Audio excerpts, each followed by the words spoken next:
बिस्मिल्लाहिर्रहमानिर्रहीम। आज के प्रोग्राम के साथ मैं हूं नुसुल्लाह मलिक। नाज़रीन, पाकिस्तान तहरीक इंसाफ को इस्लामाबाद में जलसे की इजाज़त ना मिली तो जलसा ही मुलतवी कर दिया और ऐलान किया कि जलसा अब यौम आशूर के बाद होगा। कारकुन जो रास्ते में थे गिले शिकवे किए और ये कहा कि क़यादत को ये फैसला नहीं करना चाहिए था। इसे बुज़दिली करार दिया। क्या ये बुज़दिली है या सियासी हिकमत अमली हो सकती है?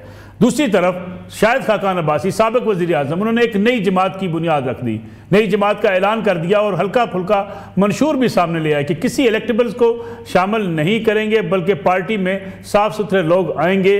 और वोट को इज्जत देने की जब बात छोड़ दी मुस्लिम लीग नवाज़ ने तो उन्होंने रास्ते अलग कर लिए थे। पार्टी तो नई बन गई, अब पार्टी में नया क्या होगा? क्या शाहिद खाकान अब्बासी मुस्लिम लीग नवाज़ के लिए चैलेंज होंगे या तहरीक इंसाफ और पीपल्स पार्टी के लिए कोई चैलेंज बन सकते हैं? इसके साथ साथ वज़ीर आज़म आज बरसे लेस्को के ऊपर यह कहा कि जो ओवर बिलिंग है ये हम बर्दाश्त नहीं करेंगे। बिजली की कीमतें बढ़ रही हैं तो इस मौके पे वज़ीर आज़म जो है वो बिजली की कीमतें कम करने की बजाय अगर तकसीम कार कंपनियों से ओवर बिलिंग का नोटिस ले रहे हैं, इजाफी यूनिट शामिल करने वाले अफसरान की शामिल लाने की बातें कर रहे हैं, तो बिजली की कीमत कम नहीं होगी तो फिर आवाम को फ़ायदा क्या होगा? यकीनी बात है उन लोगों को पकड़ा जाना चाहिए जो ओवर बिलिंग करते हैं, लेकिन बिजली की बढ़ती हुई कीमत आवाम की अब पहुंच से बाहर होती चली जा रही है। ये भी आज के प्रोग्राम का मौजू होगा।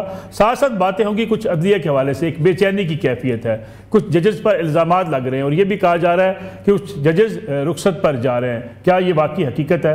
ये भी आज के प्रोग्राम का मौजू होगा। मेरे साथ मौजूद हैं मुल्क के सीनियर सहाफ़ी तज़कियाकार जनाब रऊफ़ खुलासा साहब, उनके साथ तशरीफ़ रखते हैं सीनियर सहाफ़ी सीनियर तज़कियाकार जनाब अतर काज़मी साहब, हफीज़ुल्लाह नियाज़ी साहब सीनियर तज़कियाकार, वो भी आज के प्रोग्राम में शरीक गुफ्तगू होंगे।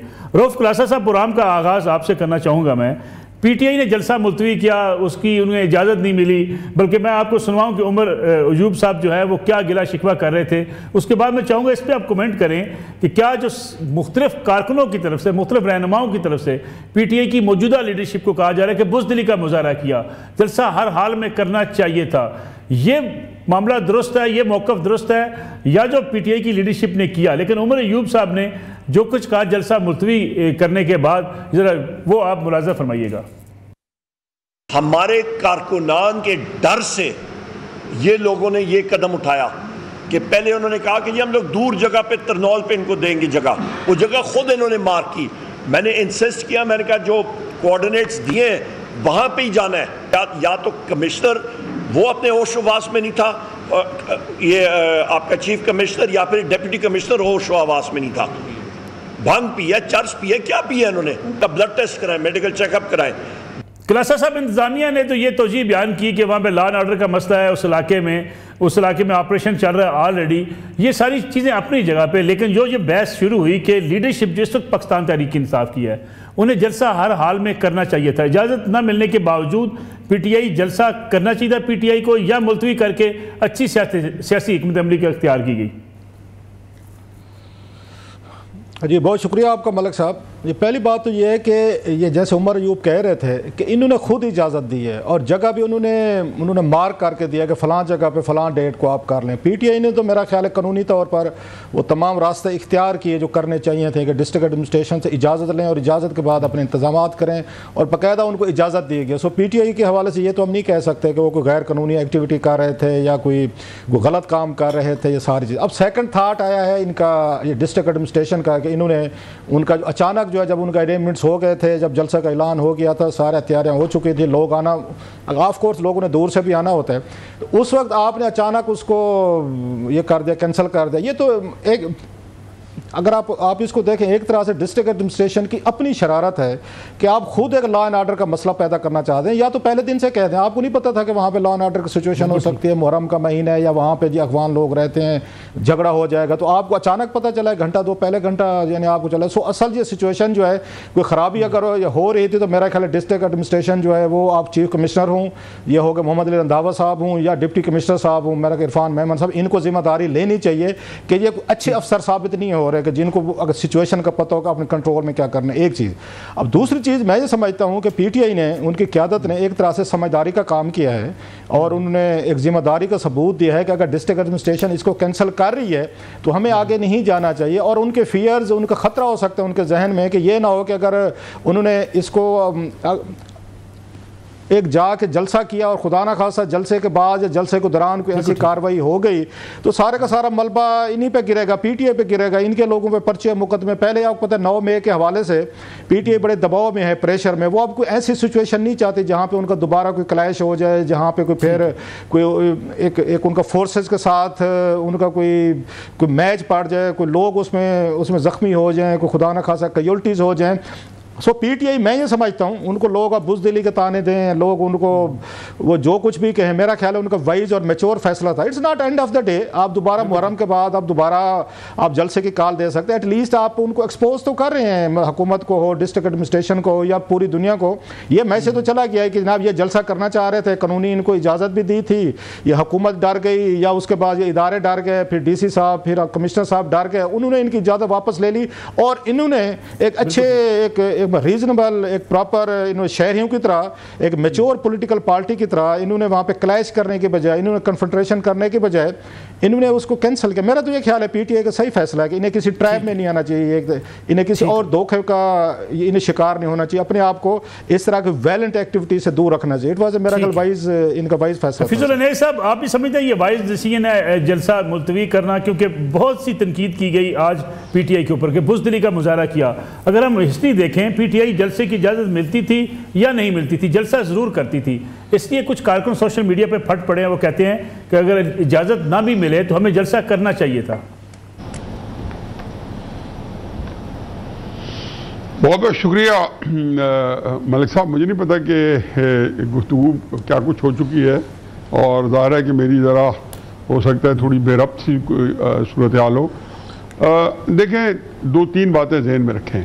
पहली बात तो यह है कि इमरान खान साहब ने पहला जलसा वज़ीर-ए-आज़म से जब वो अलहदा हुए वज़ीर-ए-आज़म की हैसियत से तो 15 अप्रैल पेशावर को किया, फिर कुछ तकरीबन 40 के लगभग जलसे किए और फिर 22 मई को उन्होंने लॉन्ग मार्च किया।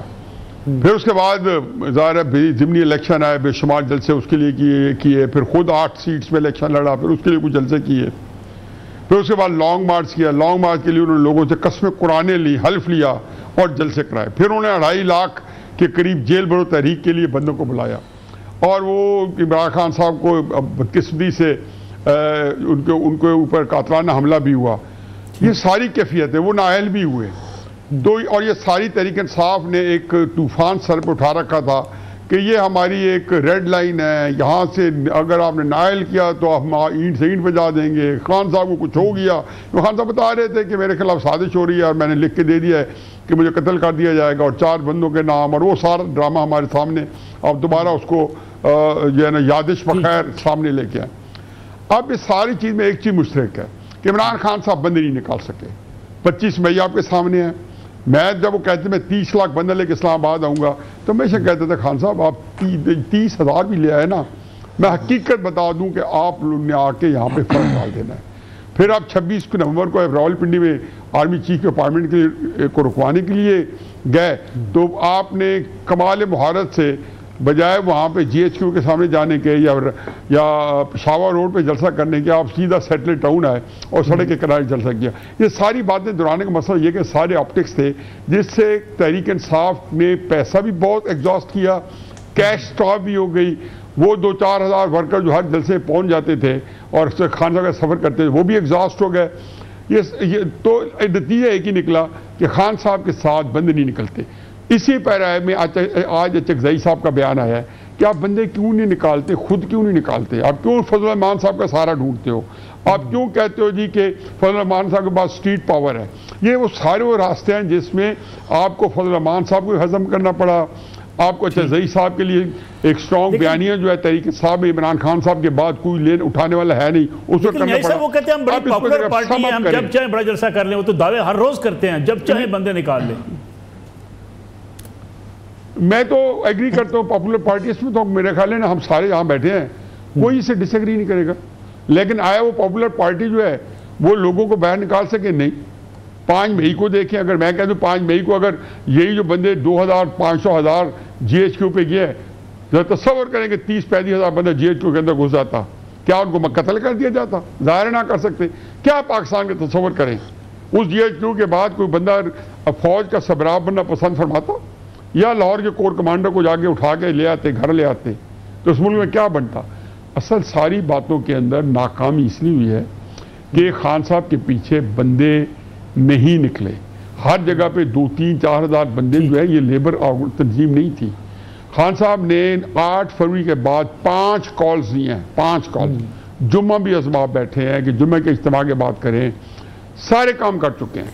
फजलमान के पास बार बार जा चुके हैं, फजलमान साहब को कह चुके हैं कि आप हमारे साथ निकलें। देखिए इस सारों में इस नतीजे पहुंचे हैं कि जब आप भूख हड़ताल करते हैं तो आप या उसकी रोक देते हैं, तो हकीकत यह है कि उसकी 2-3 वजूहत हैं। एक तो यह कि ज़ाहिर है भूख हड़ताल एक अच्छा थ्रेट है, एक अच्छी मूव है, लेकिन उसकी वजह यह है कि लोग अगर निकल आए तो खान साहब को भूख हड़ताल करने की जरूरत नहीं होगी, लोगों ने कर देना है। तो इस लिहाज से खान साहब को जो मैसेज ये है कि जी मैं आपके ऊपर स्ट्रीट प्रेशर नहीं डाल सकता हूँ, तो मैं कहते हैं ना कि पेवस्ता रहे शजर से। मैं ठीक है, मैं आता हूँ वापस आपकी न्याजी साहब। अतर काजमी साहब, जो न्याजी साहब बात कर रहे हैं कि लोग नहीं निकले, जिस तो की जा रही थी लोगों की, आज का जलसा भी इसी सूरत में मुलतवी हुआ है कि लोग आने की उम्मीद कम थी। और फिर ये भूख हड़ताल की जो बात की न्याजी साहब ने कि बंदा भूख हड़ताल की तरफ तब जाता है जब उसे हो कि स्ट्रीट पावर के जरिए मैं दबाव नहीं बढ़ा सकता। देखिए, पहले तो एडमिनिस्ट्रेशन ने जिस तरीके से जलसे की इजाजत दी और फिर रात को 10 बजे आके कहा कि जनाब आप जलसा नहीं कर सकते, तो पूरी दुनिया को एक तरह से मैसेज दे दिया कि पाकिस्तान का तो दारुल हुकूमत भी गैर महफूज है। इसके बाद आप ले आए फिर पूरी दुनिया से सरमायाकारी और पूरी दुनिया को मैसेज दे दें कि पाकिस्तान महफूज है आपकी सरमायाकारी के लिए। तो कुछ जो सियासी फैसले होते हैं उसमें हुकूमत को यह भी देखना चाहिए कि आप मुखालिफ को कितना नुकसान पहुंचा रहे हैं और ओवरऑल मुल्क को कितना नुकसान पहुंचा रहे। जहां तक ये ताल्लुक है कि बंदे नहीं निकले, देखें आपको एक पूरा तसलसल देखना पड़ेगा। 2022 मई 23 और 24 मई की रात को 3,500 छापे तो सिर्फ पंजाब के अंदर पड़े। एक साल के दौरान यहाँ पे 3500 से ज्यादा एमपीओ के ऑर्डर, यहाँ पे जिस तरीके से लोगों के ऊपर मुकदमे बनाए गए, जिस तरीके से लोगों के घरों पे छापे पड़े, तो ये कोई मिलिटेंट जमात तो है नहीं है कि लोग खुदा न खास्ता बंदूकें उठा के निकल आएंगे। एक जमहूरियत में जब आप ये कह रहे हो कि हम आपको डंडे मारेंगे, जब आपके सहाफी जो है वो रात को ट्वीटें कर रहे हो कि कल वहां पे अफगान होंगे, वो वहां पे गड़बड़ हो जाएगी, वहां पे लोग मारे जाएंगे, वहां पे ये हो जाएगा, क्या ये जमहूरियत का चेहरा हम पूरी दुनिया को दिखा रहे हैं? जमहूरियत में लोग बाहर निकलते हैं, जबर में और मार्शल्ला में लोग सिर्फ उस निकलते हैं जब वो निजाम को तहस नहस कर देते हैं। तो क्या हम वो एक्सपेक्ट कर रहे हैं? बाकी जहां तक उनकी जो पॉलिटिकल स्ट्रगल है, वो जो जलसे करते रहे, जितनी भी उन्होंने जो तहरीक चलाई, उसका नतीजा तो पूरी दुनिया ने देखा।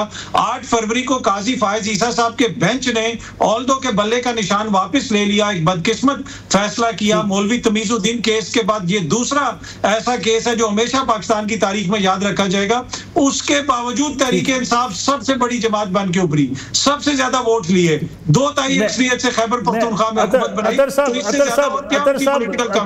अभी आपने काजी फायज ईसा साहब का जिक्र किया, एक रिमार्क्स मेरे सामने पड़े, मैं चाहूंगा आप इस पर भी कमेंट कर दें। जज साहब फरमाते हैं जलसे की इजाज़त देने के हवाले से जब बातचीत हो रही है, वो कहते हैं आप बड़ी पार्टी हैं, आप तो 2-4 घंटे में बड़ा मजमा इकट्ठा कर सकते हैं, इससे फैसिलिटेशन कहा जाएगा, प्रमोशन कहा जाएगा, क्या कहा जाएगा?